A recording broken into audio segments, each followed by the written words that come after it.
95 দ্বারা মেন করা হচ্ছে প্রতারণামূলকভাবে যদি ডিগ্রি লাভ করে তাহলে বা প্রতারণার মাধ্যমে অন্য কোনো প্রতিকার ডিগ্রি না পাক অন্য কোনো প্রতিকার যদি হয় তাহলে কী করবে অন্য কোনো প্রতিকার হ্যাঁ অন্যান্য মানে সরাসরি ডিগ্রি না কোনো সুযোগ সুবিধা নেওয়া কারোর পক্ষভুক্ত করাই দেওয়া প্রতারণার মাধ্যমে কিছু একটা করা দেওয়া অনেক মামলার মধ্যে যেটা আপনি হ্যাম্পার করবো তখন আপনি এই প্রতিকার লাভের জন্য আপনি সময়সীমা পাবেন তামাদি আইন অনুযায়ী 3 বছর।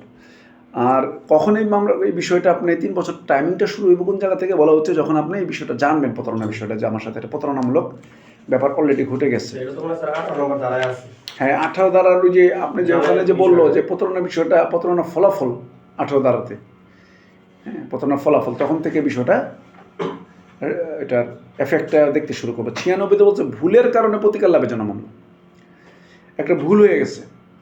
ঠিক করা দরকার যেমন ভুল করলে দলিলটা সংশোধন করার দরকার পড়বে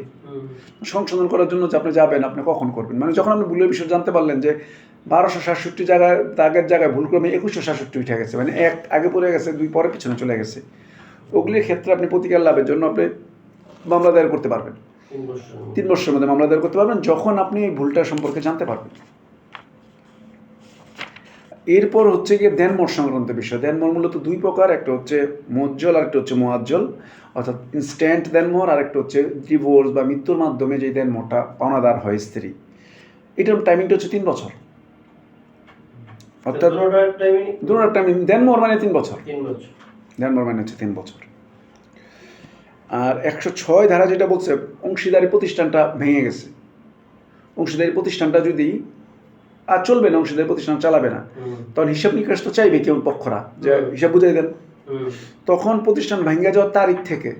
3 বছরের মধ্যে আপনি হিসাব চাইতে পারেন পার্টনারের কাছে যদি আপনি 3 বছরের মধ্যে হিসাব না চান 3 বছর পর আপনার দাবি করতে পারবেন না আপনার টাকা সহ যা আছে সব গেছে আপনার মামলা দায়ের করার রাইট শেষ যেদিন রিজলিউশন হইব মানে বিলুপ্তি ঘটবে ওদিন থেকে 3 বছরের মধ্যে আপনার মামলা দায়ের করতে হবে। কাজে তামাদি আইন আমাদের ওইটাই বলে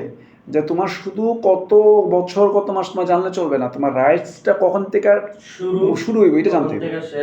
এটা জানতে হবে যে কখন থেকে আমার রাইটসটা কাজ করবে।